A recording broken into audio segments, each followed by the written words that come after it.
प्राणों से प्यारे विद्यार्थियों, साथियों, आज हम चर्चा करेंगे मनु का योगदान या अनुदान और मनु के चिंतन की आलोचना।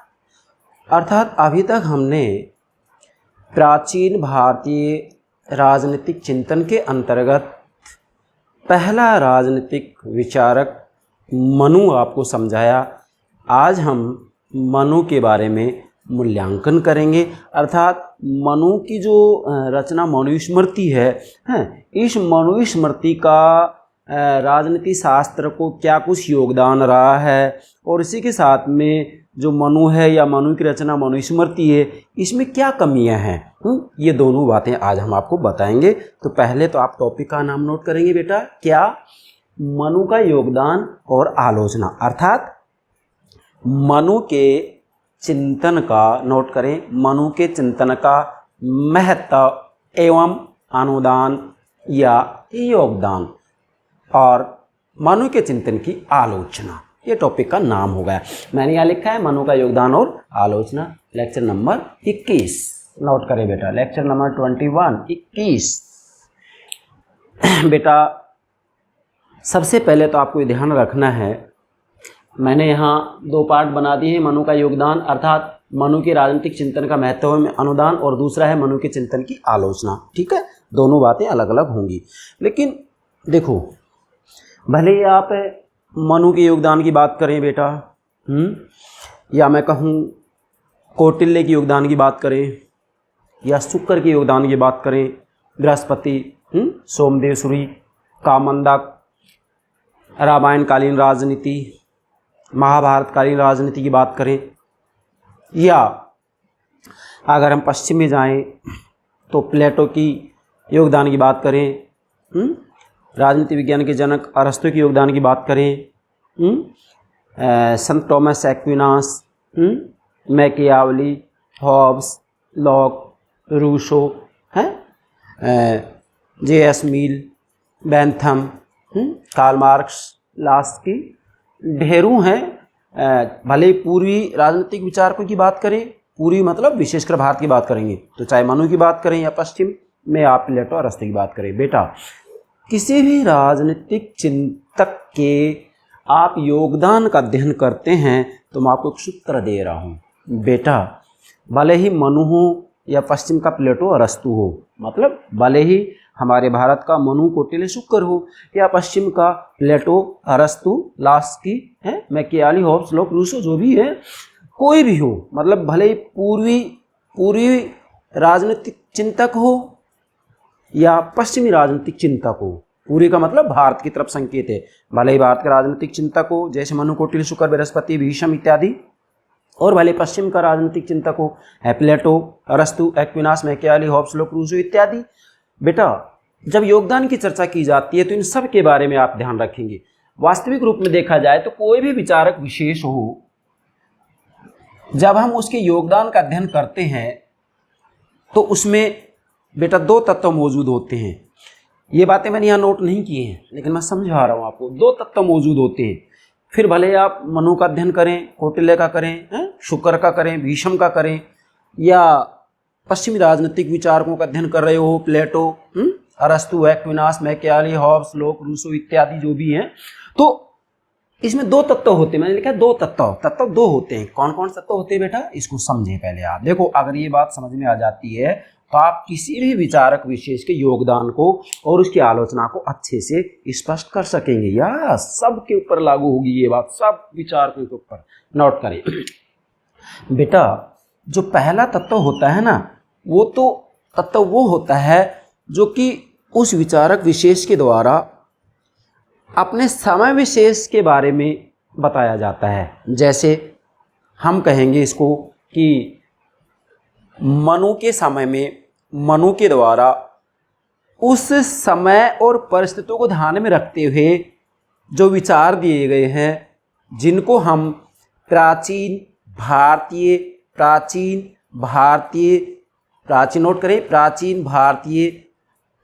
राजनीतिक चिंतन के तत्व या उस समय विशेष के तत्व कह सकते हैं। मतलब मनु के समय में जो तत्व परंपरा के रूप में प्रचलित थे उनको मनु ने भी स्वीकार किया। तो इसको कहते हैं समय विशेष के तत्व। समय विशेष के तत्व मतलब मनु की जो मनुस्मृति है, उस मनुस्मृति में उस समय विशेष की जो प्रथाएं परंपराएं थी उनका इन्होंने जो समर्थन किया है वो समय विशेष के तत्व कहलाते हैं। जैसे आप पश्चिम का अध्ययन करेंगे और मान लीजिएगा आप प्लेटो का अध्ययन करें तो प्लेटो के बारे में लिखा गया है कि यूनानी तत्व और शास्त्र तत्व, मतलब प्लेटो ने अपने समय में जो बातें बताई थी जिनका समर्थन किया था तो यूनानी तत्व हो गए जो कि उस समय विशेष में तो सही है लेकिन आज वो सही नहीं है, और शास्त्र तत्व वो होते हैं जो कि उस समय भी सही थे, आज भी सही और आगे भी सही रहेंगे। तो इसी प्रकार से मनु के बारे में भी दो तत्व हैं, एक तो समय विशेष के तत्व जिसको कि प्राचीन भारतीय चिंतन के तत्व कहेंगे, नोट करें, प्राचीन भारतीय चिंतन के तत्व कहेंगे, और दूसरा होता है बेटा शाश्वत तत्व, शाश्वत तत्व।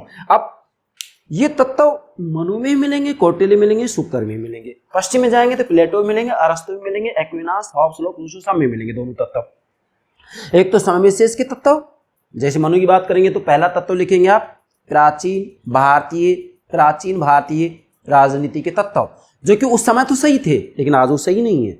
और दूसरा होता है शास्त्र तत्व, ये ऐसे तत्व, ऐसी बातें, ऐसे विचार होते हैं जो कि उस समय अर्थात मनु के समय में भी सही थे और आज भी सही हैं। मैं एक उदाहरण देता हूँ, जैसे मनु ने कहा है मनुस्मृति में कि भाई महिलाओं का जो कार्य क्षेत्र है वो घर की चार दीवारी हो, तो ये प्राचीन भारतीय चिंतन का तत्व है, प्राचीन भारतीय राजनीतिक चिंतन का तत्व है। उस समय ये बातें मौजूद थी तो उस समय तो ये हो सकता है सही हो, लेकिन आधुनिक समय में लोकतांत्रिक युग के ज़माने में ये बात सत्य नहीं है। हाँ, दूसरी बात इन्होंने कही है कि जिस घर में नारी का आदर सत्कार नहीं हो उस घर में कभी देवताओं का वास नहीं हो सकता, मतलब उस घर में कभी शांति स्थापित नहीं हो सकती। ये तत्व शाश्वत तत्व है, ये तत्व आज भी सत्य है और आगे भी सत्य रहेगा। मतलब वो तत्व जो कि किसी भी रूप में समय विशेष, देश विशेष से बंधा हुआ नहीं होता है, सब देशों में, सब कालों में, सब संस्कृति में लागू किया जा सकता है, वो विचार, वो तत्व शाश्वत विचार कहलाता है। और समय विशेष का तत्व वो होता है जो उस समय तो सही होता है लेकिन आज वो सत्य नहीं है। मतलब समय विशेष का तत्व वो होता है या प्राचीन भारतीय राजनीतिक चिंतन का तत्व वो तत्व कहलाता है, समय विशेष का तत्व वो तत्व कहलाता है जो उस समय तो सही हो सकता है लेकिन वो किसी भी रूप में हम कहें तो देश विशेष, समय विशेष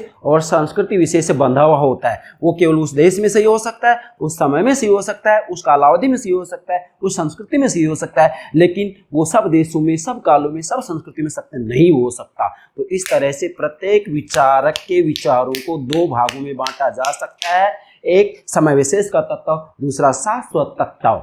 जैसा मैंने उदाहरण दिया है महिला के ऊपर, और उदाहरण दूं, जैसे वर्ण धर्म और आश्रम धर्म की बात आती है तो वर्ण धर्म और आश्रम धर्म की बात आई तो आधुनिक ज़माने में इन बातों को स्वीकार नहीं किया जाता है। अतः हम ये कह सकते हैं कि ये एक प्रकार से जो है शाश्वत तत्व की गिनती में नहीं आता है। हालांकि निष्पक्ष रूप में देखा जाए तो वास्तविक रूप में मानव जाति को व्यवस्थित रूप में चलाने के लिए वर्ण धर्म और आश्रम धर्म का पालन करना यह है जरूरी है। लेकिन आधुनिक जमाने में बात नहीं मानी जाती क्योंकि आज लोकतांत्रिक जमाना और लोकतंत्र में स्वतंत्रता और समानता की बात की जाती है और वर्ण धर्म और आश्रम धर्म में स्वतंत्रता और समानता की बात नहीं हो सकती है, नहीं हो सकती। क्यों?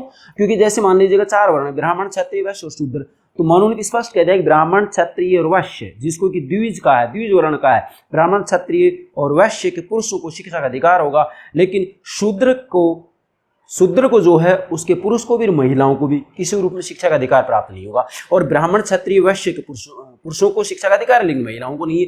तो यहाँ पर समानता है, कैसे मानता है? असमानता है। तो आधुनिक जमाने में इस बात को स्वीकार नहीं किया जा सकता। इसलिए प्रत्येक विचारक विशेष के विचारों में दो तत्व मिलेंगे, समय विशेष के तत्व और शाश्वत तत्व। फिर चाहे आप मनु का अध्ययन करें, कौटिल्य का करें, शुक्र का करें, या पश्चिमी प्लेटो, अरस्तु, एक्विनास, हॉब्स, लोक, रूसो, मैकियावेली इत्यादि किसी का भी करें। ठीक है बेटा, ये सूत्र दिया है मैंने, सबके ऊपर लागू होगा। अब हम इनके दोनों पार्टों का अध्ययन करेंगे। मनु का योगदान कोष्टक में लिखेंगे, मनु के राजनीतिक चिंतन का महत्व में अनुदान। इसको ऐसे भी आपसे एग्जाम पूछा जा सकता है कि भाई मनु के राजनीतिक चिंतन का क्या महत्व है, या मनु के राजनीतिक चिंतन का क्या अनुदान रहा, या मनु के राजनीतिक चिंतन का क्या योगदान है। या आपसे पूछा जा सकता है कि मनु का मूल्यांकन कीजिए, मनु के विचारों का मूल्यांकन कीजिए। आपसे पूछा है कि मनु के विचारों का मूल्यांकन कीजिए, तो मूल्यांकन में दोनों बातें आ जाएंगी, इसका योगदान भी आएगा और इसकी आलोचना भी आ जाएगी। तो आप यहाँ पर ऐसे भी लिख सकते हैं, मनु का योगदान और आलोचना कोष्ठक में कर लेंगे, मनु का मूल्यांकन, मनु का मूल्यांकन, मनु के विचारों का मूल्यांकन, ऐसे भी इसको नोट कर सकते हैं। चलिए पार्ट नंबर 1, ठीक है बेटा। तत्व 2 हो गए, दो तत्व बता रहे मैंने, समय विशेष के तत्व, शाश्वत तत्व, ठीक है। चलो मनु का योगदान लेते हैं। पहला योगदान, पहला बिंदु बनाएंगे, प्रथम प्रमुख भारतीय राजनीतिक विचारक। मनु का जो पहला योगदान है, मनु के राजनीतिक चिंतन का जो पहला योगदान है, मनु की मनुस्मृति का जो पहला योगदान है, वो ये है कि प्रथम प्रमुख भारतीय राजनीतिक विचारक है। मतलब वास्तविक रूप में जो मनु है वो प्रथम क्या, प्रथम प्रमुख है, प्रथम महत्वपूर्ण भारतीय राजनीतिक विचारक है। क्यों? क्योंकि मनुस्मृति में जो बातें लिखी गई हैं वो वेदों की बातें लिखी गई हैं, इसलिए मनुस्मृति को वेदों का ग्रंथ कहा जाता है, वेदों का सार कहा जाता है। वास्तविक रूप में देखा जाए तो मनुस्मृति के अंतर्गत वैदिक परंपरा की सारी बातों का उल्लेख किया गया है, इसलिए मनुस्मृति को वैदिक परंपरा का ग्रंथ भी कहा जाता है, वैदिक परंपरा का ग्रंथ भी कहा जाता है, वेदों का सार भी कहा जाता है, वेदों का निचोड़ भी कहा जाता है। किसको? मनुस्मृति को। तो वास्तविक रूप में देखा जाए तो इस मनुस्मृति के अंतर्गत जो 12 अध्याय हैं, 12 अध्यायों में से जो 7वां अध्याय है वह 7वां अध्याय राजधर्म से संबंधित है, राजशास्त्र से संबंधित है, राजदर्शन से संबंधित है। मतलब राज्य, राजा, राजनीति के बारे में, राज्य की उत्पत्ति के बारे में, राज्य के उद्देश्य के बारे में, राज्य के कार्य के बारे में, सप्तांग सिद्धांत इत्यादि का वर्णन किया है। अंतर्राष्ट्रीय संबंध के बारे में भी इसके अंतर्गत वर्णन किया गया है।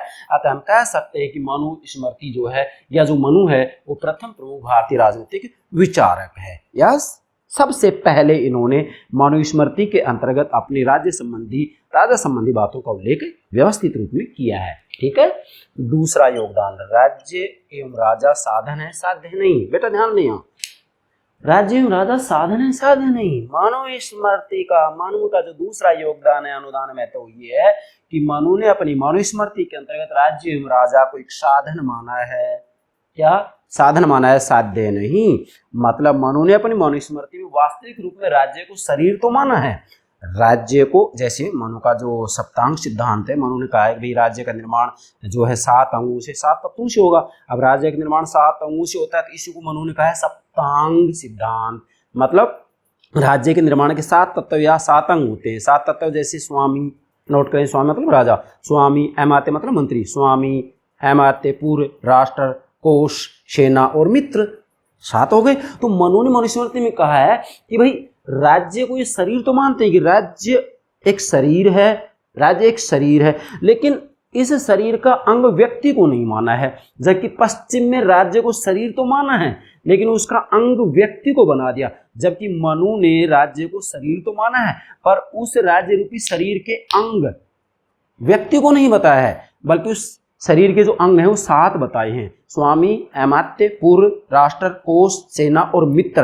अतः ये कहा जा सकता है कि यहाँ पर वास्तविक रूप में जो है व्यक्ति को साध्य मान लिया गया है, राज्य का अंग नहीं माना है, व्यक्ति को साध्य माना है और राजा और राज्य को साधन बना दिया है। मतलब वास्तविक रूप में, जैसा कि आधुनिक समय में इमैनुअल कांट कहते हैं कि व्यक्ति व्यक्ति होने के नाते सम्मान के योग्य, व्यक्ति व्यक्ति होने के नाते गौरव के योग्य, इसलिए व्यक्ति को किसी भी रूप में सांसारिक साधनों से नहीं तोला जा सकता। मतलब राज्य, समाज, सरकार के जो कानून, प्रथाएं, परंपराएं होती है, उनसे यदि व्यक्ति का अहित होता है, तो ऐसी स्थिति में व्यक्ति का अहित किसी भी रूप में बर्दाश्त नहीं किया जाएगा। भले ही कानूनों का विरोध करना पड़े, प्रथाओं परंपराओं का विरोध करना पड़े, लेकिन व्यक्ति का अहित किसी भी रूप में नहीं होने देना है। यही होता है व्यक्ति अपने आप में साध्य, और राज्य, समाज, सरकार, कानून, ये सब साधन। तो ये बात मनु ने भी कही है। ये दूसरा योगदान होगा। तो नोट करें, राज्य एवं राजा साधन है, ये साध्य नहीं है। यहाँ आप इसको आगे बढ़ा सकते हैं कि मनु ने राजा एवं राज्य को साधन बतलाया है, साध्य नहीं। साध्य तो व्यक्ति को बतलाया है। मतलब मनु कहते हैं कि साध्य तो व्यक्ति है, साध्य कौन है? व्यक्ति है। और जो राजा और राज्य हैं वो व्यक्ति रूपी साध्य के साधन है। क्या है ये? साधन है, साधन, साधन, साधन।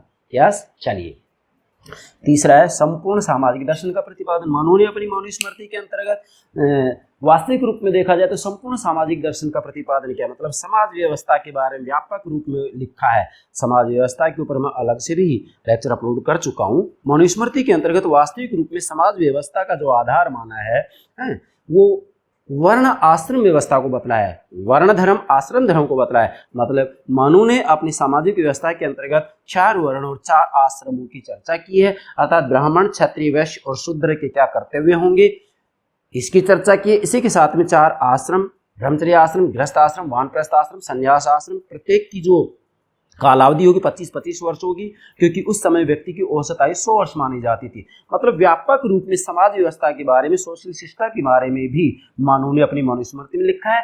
अगर आपको सामाजिक व्यवस्था या सामाजिक दर्शन के ऊपर अलग से बहुत कुछ देखना हो तो सामाजिक व्यवस्था के ऊपर मैंने अलग से लेक्चर अपलोड कर दिया है, ठीक है बेटा। चलिए, चौथा है धर्मशास्त्रीय या मूल्य प्रधान राजनीति के प्रतिनिधि विचारक। वास्तविक रूप में देखा जाए तो चौथा जो योगदान होगा मनु का वो ये है कि मनु ने अपनी मनुस्मृति के अंतर्गत धर्मशास्त्री या मूल्य प्रधान राजनीति के प्रतिनिधि विचारक के रूप में अपने विचार दिए। मतलब जो मनु है वो मूल्य प्रधान राजनीति के प्रतिनिधि विचारक है, अर्थात मनु मूलतः एक धर्मशास्त्री है। सबसे पहले तो नोट करेंगे मनु मूलतः एक धर्मशास्त्री है, राजशास्त्री नहीं है, मनु मूलतः एक धर्मशास्त्री है। मतलब वास्तविक रूप में मनु का कहना है कि धर्म और राजनीति को अलग नहीं किया जा सकता। धर्म का आधार मूल्य, नैतिकता, क्या राजनीति जो होगी, राजनीति का आधार धर्म, नैतिकता और मूल्य होंगे। फिर से राजनीतिक आधार धर्म, नैतिकता और मूल्य होंगे। अर्थात मनु ने वास्तविक रूप में मूल्य प्रधान राजनीति की चर्चा की है, मतलब नैतिकता प्रधान राजनीति की चर्चा की है, धर्म प्रधान राजनीति की चर्चा की है। जैसा कि आधुनिक समय में मोहनदास करमचंद गांधी जी कहते हैं कि जो व्यक्ति ये कहते हैं कि धर्म और राजनीति का कोई संबंध नहीं होता है, तो गांधी जी कहते हैं कि धर्म विहीन राजनीति राजनीति नहीं होती बल्कि वह तो मौत का फंदा होता है। तो ये जो बात गांधी जी ने कही, मोहनदास करमचंद गांधी जी ने कही है, ये बात तो बहुत समय पहले मनु ने अपनी मनुस्मृति में कह दी थी। इसलिए जो मनु है वो मूलतः धर्मशास्त्री या मूल्य प्रधान राजनीति के प्रतिनिधि विचारक है। मतलब जो मनु है मूलतः धर्मशास्त्री है। क्या है? धर्मशास्त्री। इसलिए इन्होंने साफ कह दिया है कि भाई राजनीतिक आधार नैतिकता हो, राजनीतिक आधार धर्म हो, राजनीतिक आधार करते हो, धर्म का मतलब करते हुए, ठीक है। 5वां है राजनीति शास्त्र का आधारभूत विषयों की विवेचना। मनु ने अपनी मनुस्मृति के अंतर्गत राजनीति शास्त्र से संबंधित जो आधारभूत बातें हैं उनका भी विवेचन या वर्णन किया है। जैसे मनु ने अपनी मनुस्मृति में राज्य की उत्पत्ति के बारे में बताया है, राज्य की उत्पत्ति के बारे में लेक्चर अपलोड कर चुका हूँ। मनु ने राज्य निर्माण के 7 तत्वों की चर्चा की है, इसके ऊपर मैं अलग से लेक्चर अपलोड कर चुका हूँ सप्तांग सिद्धांत नाम से, ठीक है बेटा। मनु ने राज्य के क्या कार्य हों, मनु ने राजा के द्वारा जो वर्ण धर्म आश्रम धर्म का पालन व्यक्ति नहीं करेंगे उनके लिए दंड की व्यवस्था की है, इसलिए राजा जो होता है वो दंडधर होता है, तो दंड की भी जो है व्यापक रूप में व्याख्या की है। और मनु ने अपनी मनुस्मृति में वास्तविक रूप में दंड के 4 प्रकार भी बताए कि भाई न्याय सभा में, धर्म सभा में राजा अपराधियों को कौन कौन से दंड देगा। जैसे 4 दंड की चर्चा की इन्होंने, वागदंड, दिग्दंड, नोट करें, वागदंड, दिग्दंड, फिर से बोल रहा हूँ, वागदंड, दिग्दंड, अर्थदंड, शरीर दंड। ये मैंने अलग से दंड व्यवस्था के ऊपर लेक्चर अपलोड कर दिया, वहाँ आप देख सकते हैं, ठीक है बेटा। तो मतलब राजनीति शास्त्र से संबंधित जो महत्वपूर्ण बातें हैं उनकी भी चर्चा मनु ने अपनी मनुस्मृति में की, और विशेषकर जो 7वां अध्याय मनुस्मृति का 7वां अध्याय राजनीति शास्त्र से संबंधित ही है, ठीक है बेटा। चलो, वैसे आप चाहें तो मनुस्मृति अगर किसी के पास हो तो पढ़ सकते हैं। 7वां अध्याय सबसे महत्वपूर्ण, 7वें अध्याय में राजशास्त्र संबंधित बातों का ही व्यापक रूप में उल्लेख किया गया है। मैं विश्वास के साथ कह रहा हूँ क्योंकि मनुस्मृति मनुष्य ने पढ़ी है। यस। 6वां है राजकोष व अर्थव्यवस्था संबंधी व्यवस्था का जन्म। वास्तविक रूप में मनु ने अपनी मनुस्मृति के अंतर्गत राजकोष और अर्थव्यवस्था के संबंध में व्यवस्थित रूप में लिखा है, इसलिए मनु को ही राजकोष व अर्थव्यवस्था संबंधी व्यवस्था का जनक माना जाता है। भारत के संदर्भ में मनु को ही राजकोष व अर्थव्यवस्था संबंधी व्यवस्था का जनक माना जाता है। मनु ने राजकोष और अर्थव्यवस्था के ऊपर व्यापक रूप में लिखा है कि जो राजा होता है वह राजकोष को किस तरीके से भरा पूरा रखे, जनता के ऊपर जो कर लगाएगा, कर के क्या सिद्धांत होंगे, इसके बारे में व्यापक रूप में बताया है। मतलब अर्थव्यवस्था और राजकोष के बारे में व्यवस्थित रूप में मनु ने पहले लिखा है, इसलिए इसको इसका जनक माना जाता है। बाकी आप राजकोष व अर्थव्यवस्था संबंधी विचार के लिए अलग से लेक्चर देख सकते हैं, मैंने अपलोड कर दिया है। एक एक बिंदु के ऊपर आपको लेक्चर मिलेगा। 7वां योगदान है भारत के प्रथम विधि संहिताकार। वास्तविक रूप में देखा जाए तो मनुस्मृति के अंतर्गत मनु ने जो लिखा है वो उस समय की जो परंपराएं थी, प्रथाएं थी, उन सबको एकत्रित कर दिया, उनका मतलब संहिताकरण किया है। इसलिए मनु ही भारत के प्रथम विधि संहिताकार है। मतलब मनु ने उस समय, मतलब प्राचीन भारत के अंतर्गत जो प्रथाएं परंपराएं प्रचलित थी, उन सभी को इन्होंने एकत्रित किया, उनका संहिताकरण किया। इसीलिए मनु को जो है भारत के प्रथम विधि संहिताकार कहा जाता है। इसी के साथ में मनु ने विधि के 3 स्रोत बताए हैं, वेद, स्मृति और सदाचार। नोट करें, विधि के 3 स्रोत बताए हैं मनु ने, कौन कौन से? वेद, स्मृति और सदाचार। नोट करेंगे, वेद, स्मृति और सदाचार। तो आपसे एग्जाम में किसी भी प्रश्न पूछा जा सकता है। 8वां है दंड और न्याय व्यवस्था के जनक। मनु ने वास्तविक रूप में अपनी मनुस्मृति के अंतर्गत दंड के बारे में भी व्यवस्थित रूप में लिखा है, न्याय व्यवस्था के बारे में भी जो है व्यवस्थित रूप में लिखा है। इसलिए मनु को ही दंड और न्याय व्यवस्था का जनक माना जाता है। नोट करें, दंड और न्याय व्यवस्था के जनक कौन है? प्राचीन भारत के अंतर्गत यदि देखा जाए तो कौन है इसके जनक? मनु।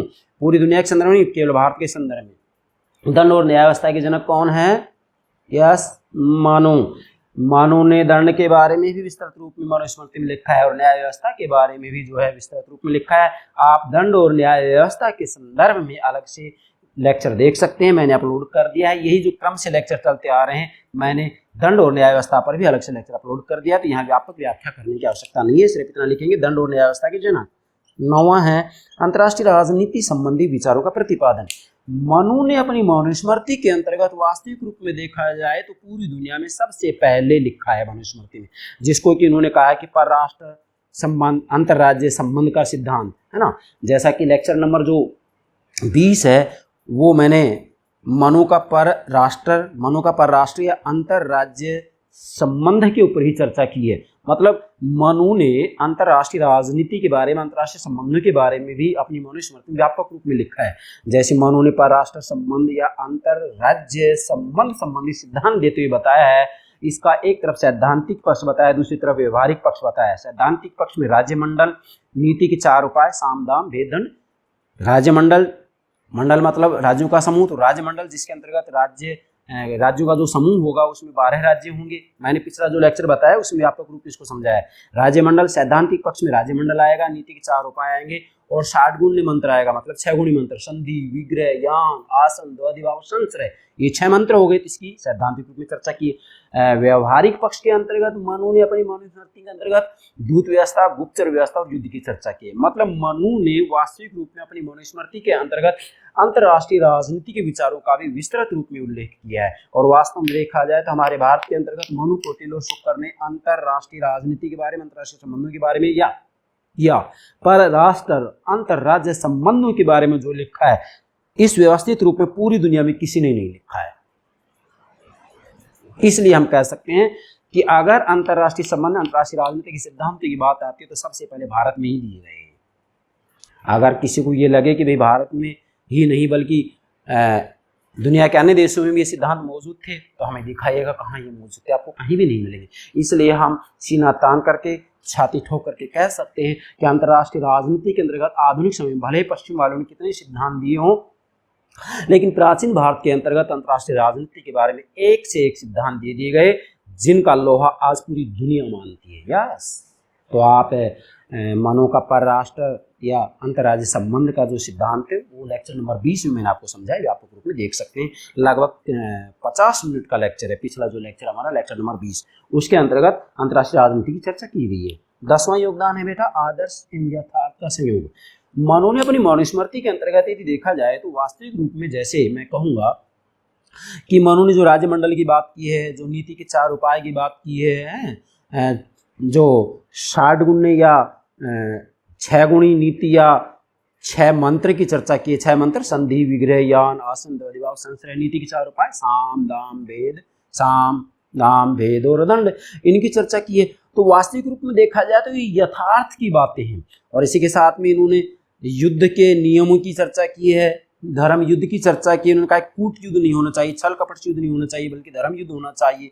तो ये जो बात की है वो आएगी आदर्श के अंतर्गत। अतः ये कहा जा सकता है कि मनु ने अपनी मनुस्मृति में जो लिखा है उसमें आदर्श एवं यथार्थ का संयोग किया गया है। मतलब वास्तविक रूप में यथार्थ अर्थात वास्तविकता की बातें भी है और दूसरी तरफ आदर्श की बातें भी की गई हैं। और 11वां योगदान है संप्रभुता, राजधर्म और राष्ट्रीयता जैसे प्रश्न की विवेचना। मनु ने अपनी मनुस्मृति के अंतर्गत संप्रभुता के बारे में भी लिखा है। जैसे मनु ने कहा है कि जब वो सप्तांग सिद्धांत की बात करता है कि राज्य निर्माण 7 तत्वों से होता है, स्वामी, अमात्य, पूर्व, राष्ट्र, कोष, सेना। तो इस सेना को दंड भी कहा है और बल भी कहा है। तो यहाँ पर वास्तविक रूप में इस दंड शब्द का जो अर्थ लिया है मनु ने, वो राज्य की सर्वोच्च शक्ति के रूप में लिया है, और राज्य की सर्वोच्च शक्ति ही संप्रभुता कहलाती है। इसलिए मनुस्मृति में संप्रभुता के बारे में लिखा गया है और राजधर्म के बारे में लिखा गया है कि राजा का क्या धर्म होगा, हैं सभी मतलब चारों वर्णों के क्या धर्म होंगे, चारों आश्रमों के क्या धर्म होंगे। मतलब उस समय वास्तविक रूप में वर्ण धर्म, आश्रम धर्म, वर्ण धर्म, आश्रम धर्म, देश धर्म, जाति धर्म की चर्चा मनुस्मृति में की गई है। इसी के साथ में राजा के क्या कर्तव्य होंगे इसकी भी चर्चा की गई है। तो ये कहा जा सकता है कि संप्रभुता, राजधर्म और राष्ट्रीयता जैसी प्रश्नों की इसमें विवेचना की गई है। मतलब एक राजा को अपने राज्य के अंतर्गत जो है इस तरीके से आदेश देने चाहिए जिससे कि जनता में एकजुटता बनी रहे। तो ये कहा जा सकता है कि संप्रभुता, राजधर्म और राष्ट्रीयता जैसी प्रश्नों की विवेचना मनुस्मृति में व्यापक रूप में की गई है।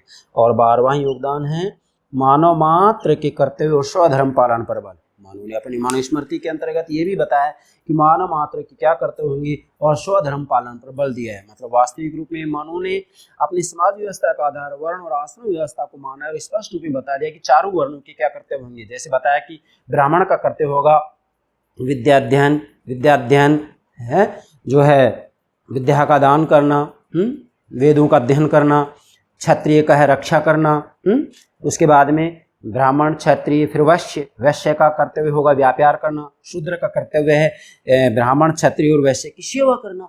तो ये स्वधर्म कहलाता है। तो सभी वर्णों के व्यक्ति अपने अपने धर्म, अपने अपने कर्तव्य का पालन करें। इसी तरीके 4 आश्रम है ब्रह्मचर्य आश्रम, गृहस्थ आश्रम, वानप्रस्थ आश्रम, संन्यास आश्रम। तो 25-25 वर्ष के हो जाएंगे। जैसे ब्रह्मचर्य आश्रम जन्म से लेकर 25 वर्ष तक ब्रह्मचर्य, फिर गृहस्थ 25 से 50, ब्रह्मचर्य आश्रम, गृहस्थ आश्रम, फिर वानप्रस्थ आश्रम 50 का हो जाएगा, संन्यास आश्रम 25 वर्ष का हो जाएगा। सॉरी 25 तो कितने हो गए? 100 वर्ष हो गए। मतलब एक जो आश्रम है उसकी कालावधि 25 वर्ष होगी। जैसे ब्रह्मचर्य आश्रम 25 वर्ष, गृहस्थ आश्रम 25 वर्ष, उसके बाद में वानप्रस्थ आश्रम 25 और संन्यास आश्रम 25। तो टोटल कितने हो गए? 4 आश्रम हो गए, एक आश्रम 25 वर्ष, टोटल 100 वर्ष। उस समय व्यक्ति को 27 वर्ष मानी जाती थी। तो उन्होंने अपनी मनुस्मृति के अंतर्गत एक मानव विशेष का क्या धर्म होगा, क्या कर्तव्य होगा, मतलब धर्म का मतलब यहाँ जो है कर्तव्य से लिया गया है। किस लिया गया बेटा? कर्तव्य से। कि भाई जैसे आप रामायणकालीन राजनीति का अध्ययन करेंगे तो उसके अंतर्गत स्पष्ट आता है कि राजा का क्या धर्म होगा, पिता का क्या धर्म होगा, पत्नी का क्या धर्म होगा। तो रामचरितमानस में, रामायण में तो इसका व्यापक रूप में उल्लेख किया गया है। तो ये हम कह सकते हैं कि मनुस्मृति के अंतर्गत मानव मात्र के कर्तव्य और स्वधर्म के पालन पर भी जो है बल दिया गया है। और 13वां यथार्थवादी, व्यवहारिक और नैतिकता से युक्त विचारधारा। मनुस्मृति के अंतर्गत मानव ने जो अपने विचार दिए हैं उन विचारों का जब हम व्यापक रूप में अध्ययन करते हैं तो ऐसा लगता है कि मनुस्मृति में यथार्थवादी, जैसे मैंने यहाँ बताया ना, आदर्श और यथार्थ का संयोग, यथार्थवादी विचारों की भी चर्चा की है। यथार्थवादी विचारों में जैसे नीति के 4 उपाय हैं, साम, दाम, भेद, दंड। तो आज भी इनका प्रयोग किया जाता है। अंतर्राष्ट्रीय संबंध या विदेश नीति तय करते समय सभी देशों के राज्याध्यक्षों, शासनाध्यक्षों के द्वारा, राष्ट्रपति, प्रधानमंत्री के द्वारा साम, दाम, भेद, दंड नीति का उपयोग आज भी किया जाता है और आगे भी किया जाता रहेगा। ये नीति के 4 उपाय कहलाते हैं, नीति के 4 साधन कहलाते हैं। फिर व्यवहारिक और नैतिकता से, तो वास्तविक रूप में देखा जाए तो मनुस्मृति के अंतर्गत कुछ ऐसी बातें जिनका कि आज भी प्रयोग किया जाता है जो कि व्यवहारिक है और नैतिकता से। मूलतः देखा जाए तो मनु एक धर्मशास्त्री है, तो इन्होंने स्पष्ट कह रहा है कि राजनीतिक आधार जो है धर्म हो, नैतिकता हो, कर्तव्य हो। इसलिए कहा जा सकता है कि मनुस्मृति में यथार्थवादी, व्यवहारिक और नैतिकता से युक्त विचारधारा है। मतलब मनु ने जो अपने विचार दिए हैं वो यथार्थवादी, व्यवहारिक और नैतिकता से युक्त हैं। तो इन 13 बिंदुओं के आधार पर आप जो है मनु के योगदान को, मनु के अनुदान को, मनु के महत्व को समझ सकते हैं। ये 13 बिंदु मैंने लिख दिए, इनसे बाहर कुछ भी नहीं हो सकता है। अब दूसरा पार्ट लेते हैं, मनु के चिंतन की आलोचना। अब यहाँ तक तो ये देखा है कि मनु ने राजनीति शास्त्र को क्या कुछ दिया है, मनु ने राजनीति शास्त्र क्या कुछ दिया है, मनु का क्या योगदान रहा है, या मनुस्मृति का क्या योगदान रहा है, ये देख लिया हमने। लेकिन मैंने आपको बताया कि कोई भी विचारक विशेष उसमें कमियां भी होते हैं। जैसे कमियां ये होंगी कि कुछ विचार उसमें ऐसे मिलते हैं जो कि उस समय विशेष के लिए तो सही हो सकते हैं, लेकिन वो शाश्वत सत्य नहीं हो सकते। अब मनुस्मृति में भी कुछ ऐसी बातें, ऐसे तत्व हैं जो कि शाश्वत सत्य नहीं है।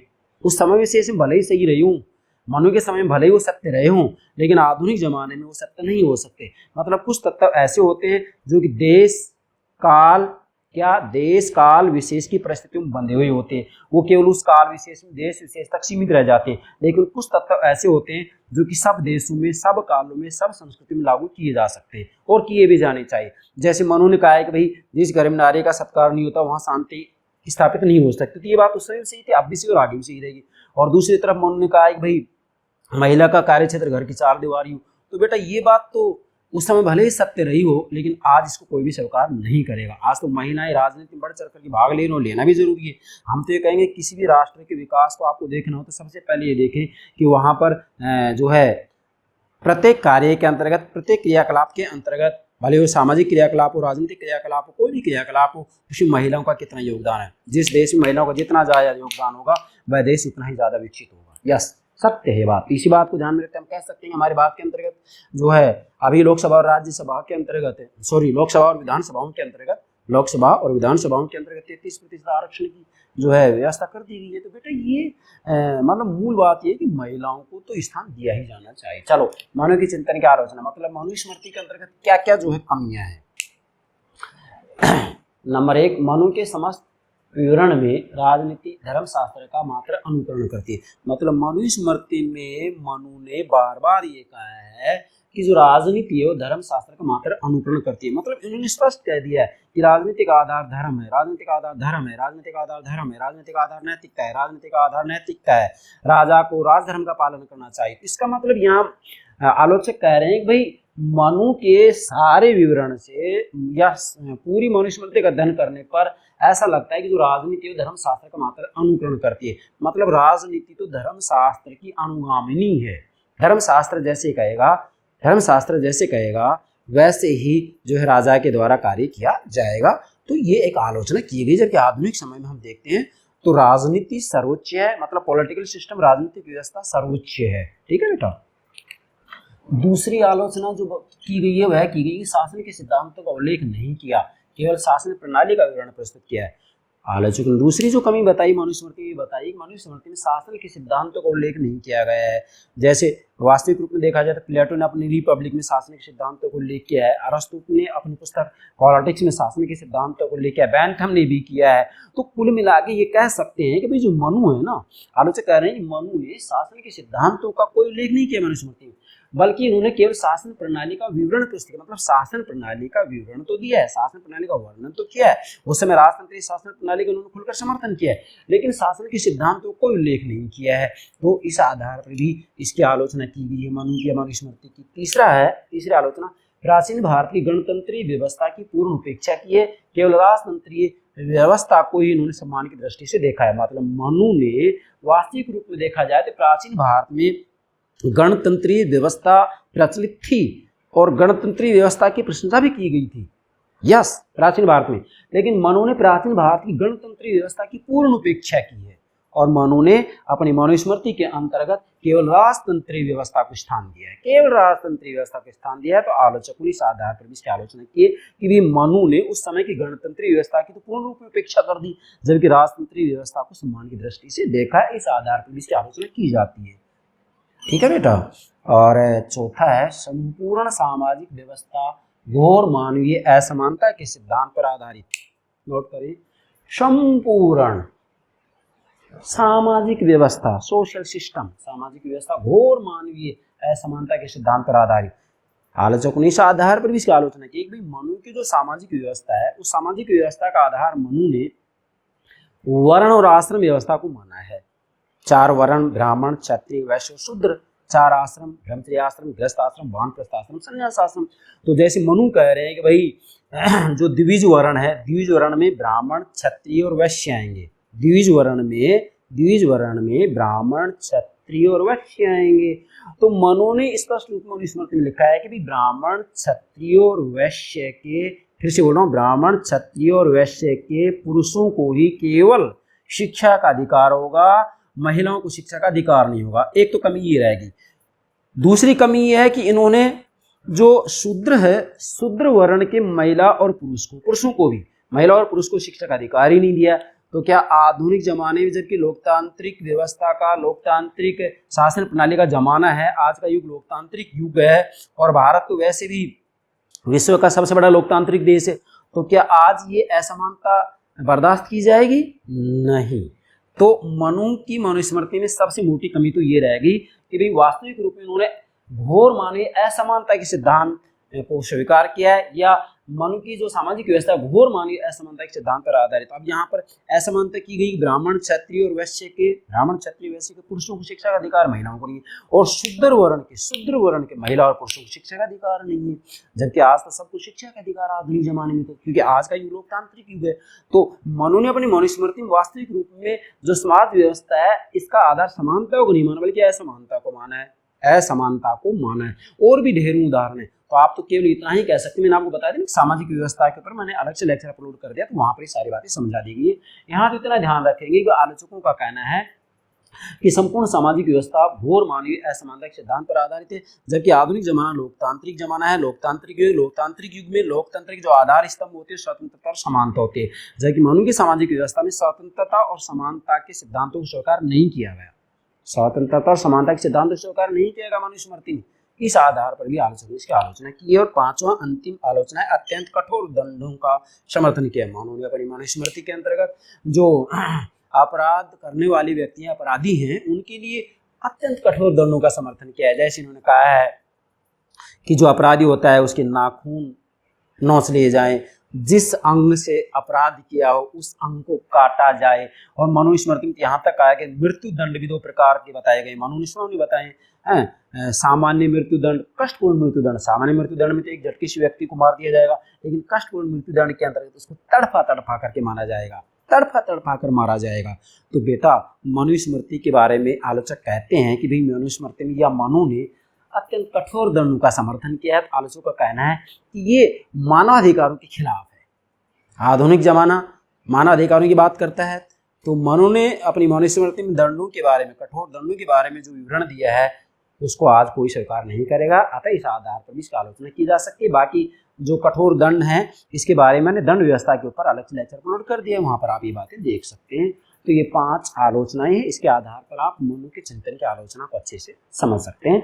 अब हम इन दोनों के बारे में निष्कर्ष निकाल लेते हैं। नोट करें निष्कर्ष संक्षेप में या सार रूप में। नोट करें निष्कर्ष संक्षेप में या सार रूप में। लिख लिया बेटा? चलो अब निष्कर्ष में क्या आएगा, यहाँ पर मैंने जो महत्वपूर्ण बातें नोट कर दी हैं। धर्मशास्त्रीय युग की रचना। सबसे पहली बात तो यह है कि जो मनु की मनुस्मृति है वास्तविक रूप में धर्मशास्त्रीय युग की रचना है, क्योंकि उस समय धर्म को ही प्रधान माना जाता था, नैतिकता को, कर्तव्य को ही प्रधान माना जाता था। तो उस समय ये परंपराएं थी, प्रथाएं थी। मनु ने भी इनका समर्थन किया है अपनी मनुस्मृति के अंतर्गत अपने विचारों के माध्यम से। इसके बाद में लिखा है कि कुछ संकीर्णताओं की भी उपेक्षा नहीं कर पाई है मनुस्मृति।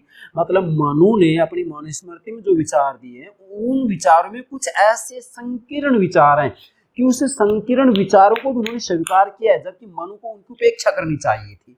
जैसे मनु ने कहा कि महिला का जो कार्य क्षेत्र है घर की 4 दीवारी हो, ये संकुचित विचार है, इसको स्थान नहीं देना था, लेकिन मनु ने अपनी मनुस्मृति में इसको स्थान दिया है।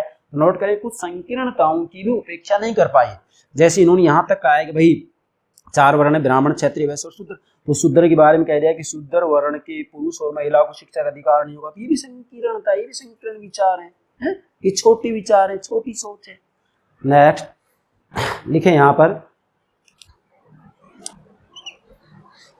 मनु की जो मनुस्मृति है वह राजनीतिक दृष्टि से शाश्वत रचना नहीं। मतलब मनुस्मृति के अंतर्गत जो ज्यादातर बातें लिखी गई हैं वो समय विशेष के संदर्भ में तो सत्य हो सकती है। मनु के जमाने में भले सत्य हो, लेकिन उनमें शाश्वत सत्यता नहीं है जो कि प्रत्येक देश में प्रत्येक काल में वो नियम लागू किए जा सके। इसलिए राजनीतिक दृष्टि से ये जो मनुस्मृति है शाश्वत रचना नहीं। मतलब ये ऐसी रचना नहीं है जो कि सब युगों में सब कालों में सब संस्कृति विशेषों में इसको लागू किया जा सके। नहीं, ये ग्रंथ ऐसा नहीं है। नेक्स्ट, आधुनिक लोकतांत्रिक राजनीतिक व्यवस्था के संदर्भ में अप्रासंगिक। अर्थात मनु की जो मनुस्मृति है वो आधुनिक युग में, मैंने आपको बताया कि आधुनिक युग लोकतांत्रिक युग है, तो लोकतंत्र के युग में लोकतंत्र का जो आधार होता है स्वतंत्रता और समानता होता है। तो मनुस्मृति में तो स्वतंत्रता और समानता के सिद्धांतों को स्वीकार नहीं किया गया, जबकि आधुनिक युग में लोकतांत्रिक युग है। आधुनिक युग लोकतांत्रिक युग है, लोकतंत्र का जमाना है, और भारत तो विश्व का सबसे बड़ा लोकतांत्रिक देश है। तो लोकतंत्र का आधार स्तंभ स्वतंत्रता और समानता होता है, और मनुस्मृति में स्वतंत्रता और समानता को स्वीकार नहीं किया गया। इसलिए आप लिखेंगे, मैंने शोध में लिखा है, आधुनिक लोकतांत्रिक राजनीतिक व्यवस्था के संदर्भ में मनु के विचार या मनुस्मृति अप्रासंगिक है, इसकी कोई सार्थकता नहीं, कोई औचित्यता नहीं है।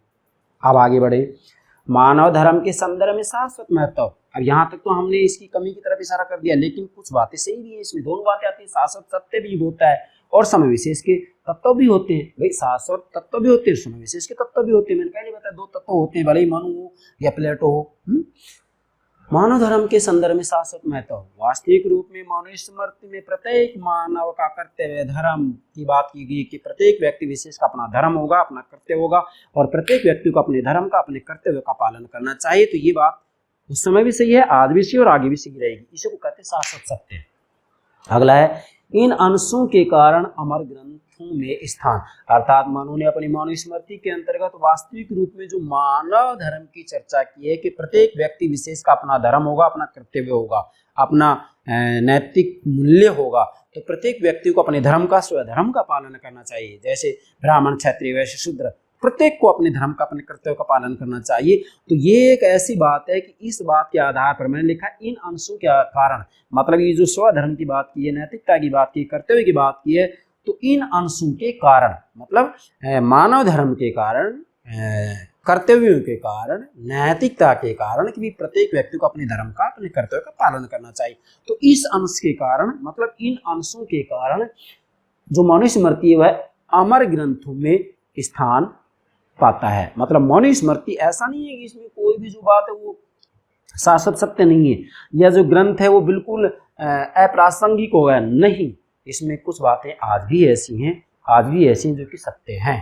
कुछ बातें जैसे उन्होंने कहा है कि भाई जिस घर में नारी का सम्मान नहीं होगा वहाँ देवताओं का वास नहीं होगा, मतलब जिस घर में नारी का सम्मान नहीं होगा वहाँ शांति स्थापित नहीं हो सकती। तो ये मैं दावे के साथ कह सकता हूँ, आप किसी भी घर में जाकर के देखिएगा, जिस घर में नारी का अनादर किया जाता है, अपमान किया जाता है, नारी को हे दृष्टि से देखा जाता है, उस घर में कभी शांति स्थापित हो ही नहीं सकती। दावे के साथ कह सकते हैं, पूरी दुनिया में कहीं देखिए।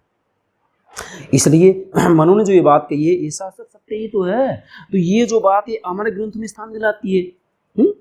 इसलिए आप कहेंगे कि इन अंशों के कारण मनुस्मृति अमर ग्रंथों में स्थान पाती है। ठीक है, कुछ बातों में ये अप्रासंगिक भी है मनुस्मृति या मनु के विचार, लेकिन कुछ अंश ऐसे हैं जिसके कारण हम इसको कह सकते हैं कि मनुस्मृति में कुछ तत्व शाश्वत तत्व भी है, जिसके कारण हम मनुस्मृति को अमर ग्रंथ की श्रेणी में रख सकते हैं। ये हो गया मनु का योगदान और उसकी आलोचना। मुझे विश्वास है आप मनु के ये दोनों बातें, योगदान और आलोचना, इनको अच्छे से समझ गए होंगे। यस बेटा, अब ये हो गया आज मनु के बारे में जितनी मुझे बातें बतानी थी वो सब कंप्लीट कर दी हैं। अब इसके बाद में हम एक लेक्चर इसके ऊपर और अपलोड करेंगे। क्या, क्योंकि मनु को हमें अच्छे समझना है, तो मनु की तुलना हम कौटिल्य से करेंगे और उसके बाद में कौटिल्य से हमें समझाना ही है। यस बेटा, तो नोट करें आप, मनु का योगदान और आलोचना समझ में आ गया। Yes friends, okay, thank you very much.